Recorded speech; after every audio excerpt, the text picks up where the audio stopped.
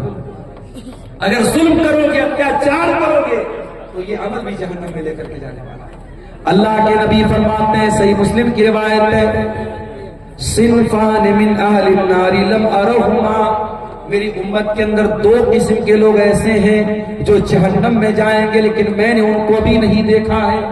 Number 1، قوم معهم سیاط کاذناب البقر یضربون بها الناس، ایسے لوگ آئیں گے جن کے ہاتھ میں گائے کی دم کی طرح کوڑے ہوں گے جن سے وہ لوگوں کو ماریں گے. علماء نے لکھا ہے کہ گائے کی دم کی طرح کوڑے سے مراد پاور ہے، طاقت ہے، اقتدار ہے، قوت ہے. آج اگر کسی کے پاس کوئی طاقت ہے اور اپنی طاقت کے ذریعے وہ دوسروں پر ظلم کر رہا ہے، بے قصوروں کو مار رہا ہے، ماشاءاللہ، یہ 1,41,000 روپے نیپالی ہیں، کسی اللہ کے بندے نے اس ادارے میں تعاون کے طور پہ دیا ہے. اللہ تعالیٰ اس بھائی کے تعاون کو قبول فرمائے، اس کے مال میں اللہ تعالیٰ برکت دے. میرے بھائیوں، اللہ کے نبی فرما رہے ہیں جن کے ہاتھ میں پاور ہے اور پاور کا غلط استعمال کریں گے وہ لوگ جہنم میں جائیں.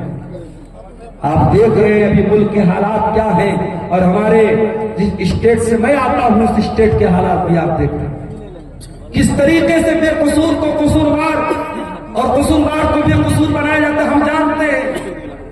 لیکن ہاں 2-4 امیدوں کے دیے اب بھی ہے روشن، ماضی کی حویلی ابھی ویران نہیں.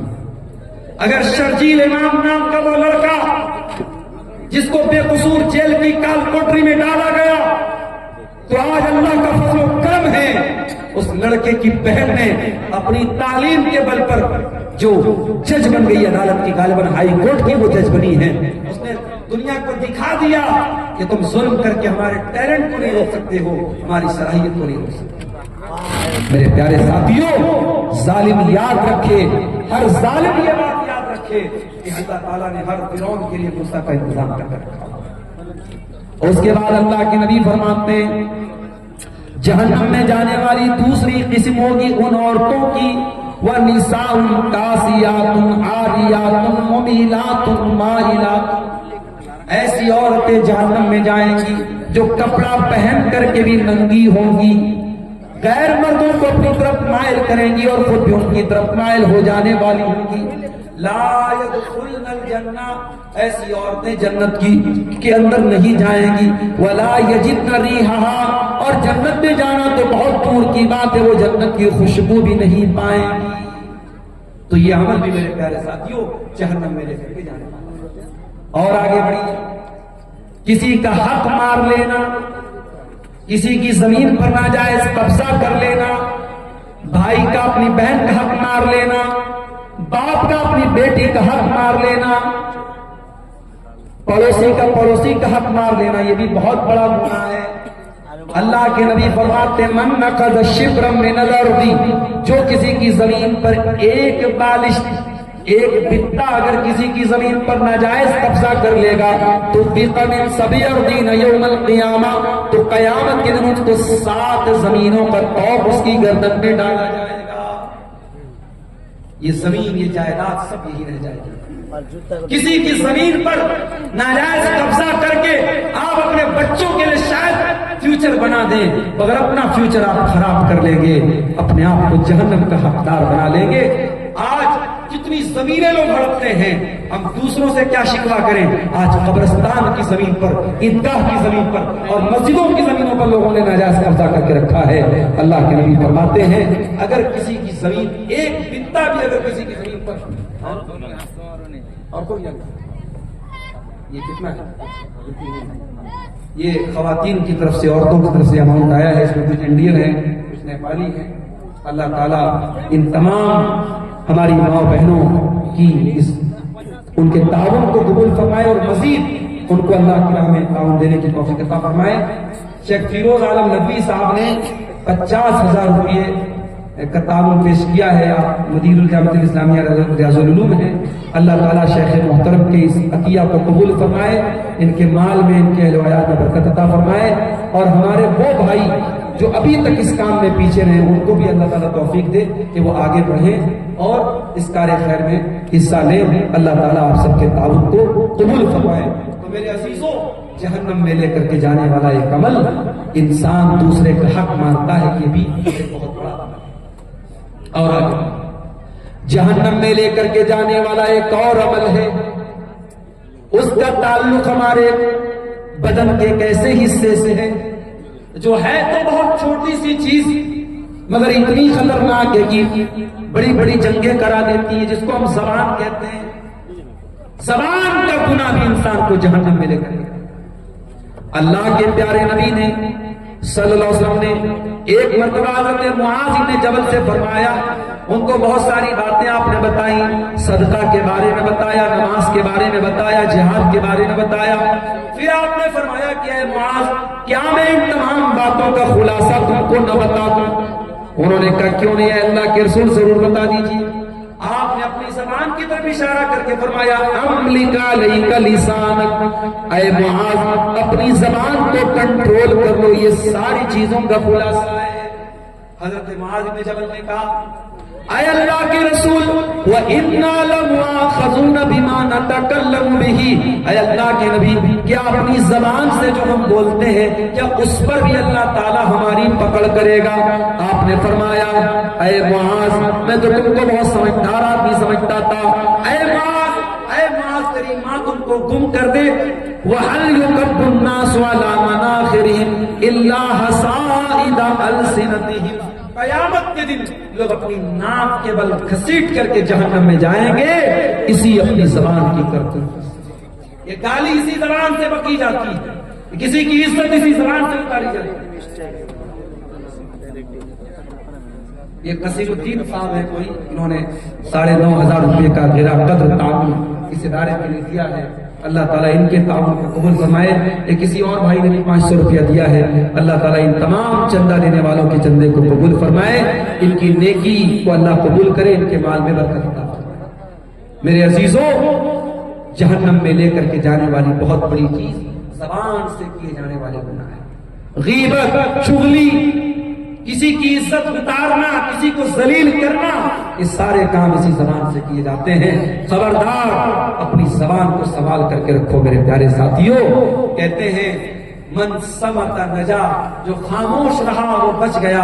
اور اللہ کے نبی صلی اللہ علیہ وسلم فرماتے ہیں کہ جو اللہ کے اوپر اور قیامت کے دن کے اوپر ایمان رکھتا ہے فَلْيَقُلْ خَيْرًا أَوْ لِيَصْمُتْ، وہ بولے تو اچھی بات بولے ورنہ چپ رہے. میری پیاری ماں اور بہنوں، آپ سے بھی کہنا چاہوں گا اپنی زبان پر قابو رکھیے. زبان سے کیے جانے والے گناہ بھی عورتوں کو جہنم میں لے کر کے جائیں گے. مردوں کو تو لے کے جائیں گے. عورتوں کے زیادہ جہنم میں جانے کی وجہ ان کی زبان. اور آگے ایک اور گناہ ہے جو جہنم میں لے کر کے جاتا ہے. ہر جمعہ کے خطبے میں ہم سنتے ہیں وَكُلُّ مُحْدَثَةٍ بِدْعَةٍ وَكُلُّ بِدْعَةٍ ضَلَالَةٍ وَكُلُّ ضَلَالَةٍ فِي النَّارِ. یہ ایک اور بھائی نے 100 روپے کا تعاون دیا ہے. اللہ تعالیٰ اس کو بھی قبول فرمائے. دین کے اندر ہر نیا کام بدعت ہے اور ہر بدعت گمراہی ہے اور ہر گمراہی جہنم میں لے کے جاتی ہے. میں کبھی کبھی اپنی تقریروں میں یہ بات کہتا ہوں، یہ دیکھو بدعتی اپنی بدعت سے توبہ کرے اس کی پاسبلٹی بہت کم ہے. چور توبہ کر سکتا ہے، زانی توبہ کر سکتا ہے، قاتل توبہ کر سکتا ہے. کیوں؟ قاتل کو پتا ہے میں غلط کام کر رہا ہوں، زانی کو پتا ہے میں گناہ کا کام کر رہا ہوں، چور کو پتا ہے میں چوری کر کے گناہ کا کام کر رہا ہوں. مگر بدعتی، بدعت کرنے والا اپنے آپ کو نیک سمجھ کر کے اور اپنی بدعت کو نیکی سمجھ کے کرتا ہے، اس لیے اس کا توبہ کرنا بہت مشکل ہوتا ہے. اسی لیے میرے پیارے ساتھیوں، بدعتی کے توبہ کرنے کی امید بہت کم ہوتی ہے، یا آپ کہہ سکتے ہیں کہ بدعتی سے توبہ کی توفیق چھین لی جاتی ہے. اسی لیے علماء کہتے ہیں کہ جہاں کوئی بدعت پیدا ہوتی ہے وہاں کوئی سنت ختم ہو جاتی ہے. ہمارے یہاں بہت ساری مسجدوں میں فرض نماز کے بعد اجتماعی دعا ہوتی ہے. جیسے ہی سلام پھیرا، امام صاحب نے ہاتھ اٹھا کے دعا کرنا شروع کیا اور سارے مقتدی بھی اجتماعی طور پہ دعا کرتے ہیں. ظاہر ہے کہ یہ عمل بدعت ہے.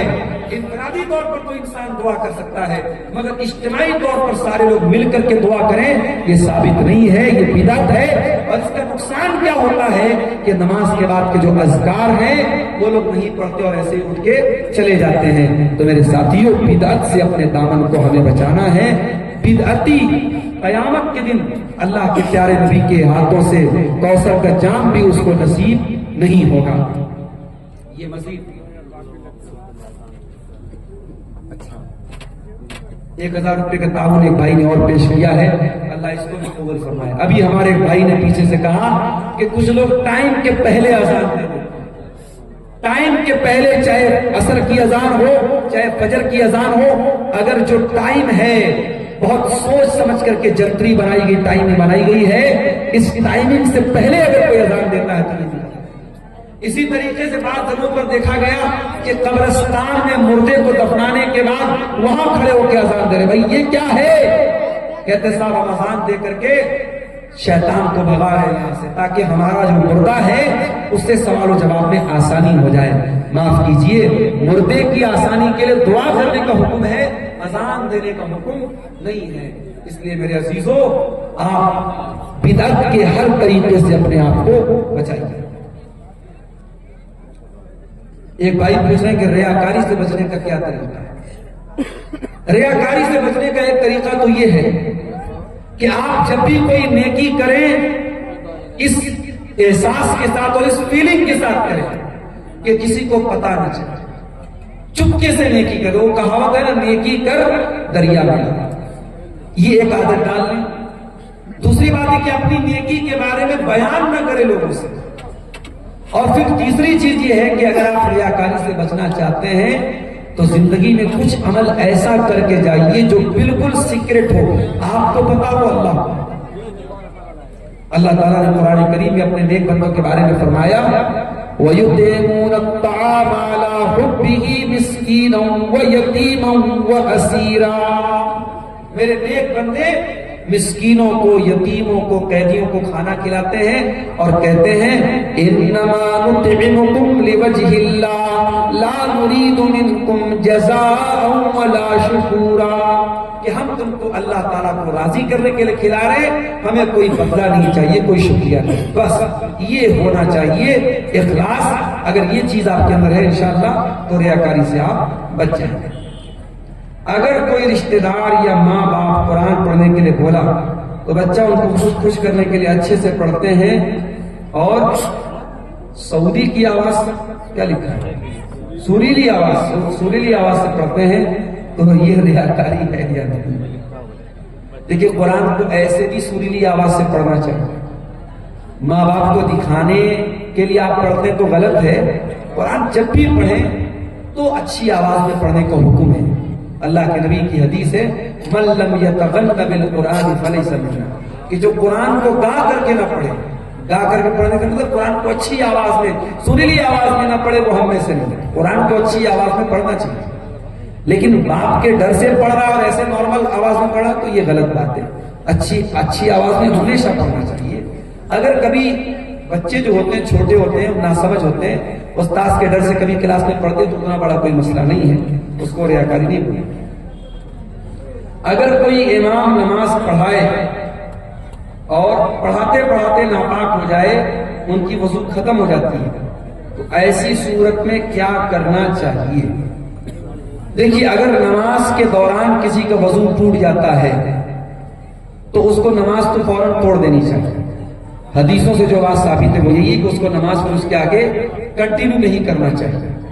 اب وہ امام ہے تو ایسی صورت میں اگر اکیلا پڑھ رہا ہوتا تو بھائی چلو ٹھیک ہے نماز توڑ کے جائے گا، دوبارہ وضو آ کے پڑھے گا۔ تو اگر وہ امام ہے تو بھی وہ یہی کام کرے، اگر اس کا وضو ٹوٹ گیا ہے تو وہ نماز کے بیچ میں سے نکل جائے اور مقتدیوں کو بتا دے کہ یہ میرے ساتھ مسئلہ ہو گیا، میرا وضو ٹوٹ گیا، اور دوبارہ آ کر کے وہ پھر سے نماز پڑھائے، اس لیے کہ اگر نماز کے دوران وضو ٹوٹ گیا تو پھر نماز باطل ہو گئی، پھر وہ نماز اس کو دہرانا پڑے گا۔ حضرت عمر فاروق رضی اللہ عنہ کی شہادت کا جو واقعہ ہے کہ ان کے اوپر جب ابو لولو فیروز نے حملہ کیا تھا تو وہ گر پڑے تھے، لیکن انہوں نے گرتے ہوئے عبد الرحمن بن عوف کو آگے بڑھایا اور باقی نماز انہوں نے پڑھائی. تو وہاں مسئلہ دوسرا تھا, وہاں نماز باطل نہیں ہو رہی تھی. یہاں آپ نے جو سوال پوچھا ہے کہ نماز وضو ٹوٹ جائے, وضو ٹوٹ رہا ہے, تو ایسی صورت میں پھر نماز کو دہرانا پڑے گا. کسی اور کو امام بنانے سے کام نہیں چلے گا. اگر کوئی اور امام بنے گا تو پھر شروع سے نماز پڑھے گا. واللہ اعلم بالصواب. تو میرے بھائیوں, یہ جہنم میں لے کر کے جانے والے چند اعمال آپ کے سامنے میں نے بیان کیے ہیں, اور باتیں اور بھی ہیں, لیکن اب میں دیکھ رہا ہوں کافی تاخیر بھی ہو گئی, اور کافی لوگ ہمارے یہاں سے ٹھنڈی کی وجہ سے, چونکہ ٹھنڈی بھی بڑھ رہی ہے, میں آخر میں یہی کہوں گا کہ جہنم جیسی خطرناک جگہ سے ہمیں اور آپ کو اللہ تعالیٰ سے پناہ بھی مانگنی چاہیے, اور ہمیں دعا بھی کرنی چاہیے اللہ تعالیٰ سے کہ ہمیں جہنم کے عذاب سے بچائے, اور اسی طریقے سے ہمیں وہ اعمال بھی کرنے چاہیے جو ہمیں جہنم میں لے کر کے جانے سے بچائے. سوال پوچھا گیا کہ بدعتی کے پیچھے نماز ہوگی یا نہیں. دیکھیے, اس میں تھوڑی سی تفصیل ہے. اگر کوئی بدعتی ہے اور آپ کو معلوم ہے کہ یہ ایسی بدعت کرتا ہے جو انسان کو اسلام سے خارج کر دیتا ہے, مثال کے طور پر کوئی امام نماز پڑھا رہا ہے اور وہ قبر پہ سجدہ کرتا ہے, غیر اللہ سے مدد مانگتا ہے, تو ظاہر ہے کہ یہ بدعت تو کفر تک لے کے جا رہی ہے, شرک تک لے کے جا رہی ہے. ایسے امام کے پیچھے آپ نماز نہیں پڑھیں گے. لیکن اگر کوئی بدعتی ہے لیکن اس کی بدعت ایسی بدعت نہیں ہے جو کفر تک لے کے جاتی ہو, تو وہ بدعتی ہے, گنہگار ہے, لیکن اس کے پیچھے آپ نماز پڑھ سکتے ہیں. لیکن جان بوجھ کر کے قصداً اچھے امام کو چھوڑ کر کے, متبع سنت امام کو چھوڑ کر کے ایسے بدعتی امام کے پیچھے نمازیں پڑھیں. جہاں مجبوری کی بات ہو, آپ بازار میں جا رہے ہیں, مارکیٹ میں جا رہے ہیں اور کوئی مسجد آ گئی تو وہاں آپ نماز پڑھ سکتے ہیں. لیکن اگر یہ کنفرم ہے کہ وہ بدعتی جو ہے وہ کوئی شرکیہ عمل کر رہا ہے تو پھر اس کے پیچھے آپ نماز نہیں پڑھیں گے. اللہ تعالیٰ سے دعا ہے رب العالمین ہمیں نیک عمل اور اچھی سمجھ کی توفیق عطا فرمائے. رب العالمین اس ادارے کو, جس ادارے کی طرف سے آج کا پروگرام ہوا ہے, شیخ طارق صاحب کا یہ ادارہ ہے, اللہ اس ادارے کو دن دنیا رات چوگنی ترقی عطا فرمائے. جن بھائیوں نے تعاون پیش کیا ہے اللہ ان کے تعاون کو قبول فرمائے. جو ابھی تک پیچھے رہ گئے ہیں اللہ ان کو آگے بڑھ کر کے اس کار خیر میں حصہ لینے کی توفیق عطا فرمائے. اللہ تعالی ہم سب کی اس حاضری کو قبول فرمائے. آمین. وآخر دعوانا الحمدللہ رب العالمین. پڑھ تو دیے بھائی, ختم کر بیٹھ دیجیے. جب سننے کا شوق ہے, پبلک چلی گئی, کہاں سنیں گے.